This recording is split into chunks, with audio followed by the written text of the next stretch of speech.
J'avais l'impression que avec les autres, on pourrait s'entendre. Et quand je dis on pourrait s'entendre, ça veut dire on peut aussi les racheter. Les leaders congolais de l'époque que les Belges, la presse belge appelait les modérés, ils n'étaient pas si modérés que ça, ils étaient surtout corruptibles.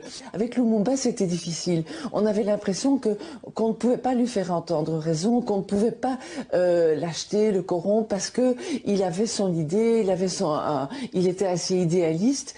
En ce sens-là, oui, c'était un radical.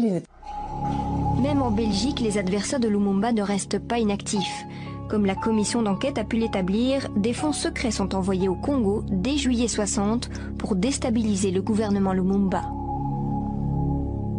Ce qui m'a frappé, c'est la piste de l'argent. C'est de découvrir qu'en 60, la Belgique avait voté un budget spécial qui était tout de même de 7 millions d'euros, ce qui n'était pas rien pour l'époque, qui était un budget spécial pour se concilier les faveurs des leaders congolais de l'époque. Aujourd'hui, je me dis, mais au fond, c'est une leçon qui leur a été enseignée en 60, et ben ils l'ont bien apprise, mais il faut retourner aux sources. Donc cet aspect de fonds secret qui échappait au contrôle parlementaire, qui était destiné à soudoyer les dirigeants congolais de l'époque, c'est quelque chose qu'on ne savait pas, en tout cas moi je ne le savais pas, et qui m'a vraiment fait réfléchir. On nous attaque parce que nous ne voulons plus de suggestions. On nous attaque parce que les membres du gouvernement congolais sont des hommes honnêtes qui n'acceptent pas la corruption. On a voulu nous acheter. On a voulu m'acheter moi-même, pas des millions. J'ai refusé, je n'accepterai pas un centime pour mon peuple.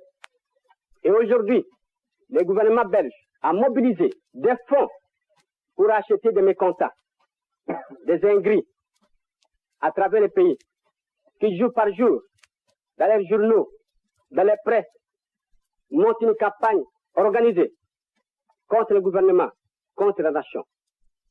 Des évêques abandonnent leur mission d'évangélisation pour s'ingérer dans les affaires de l'État.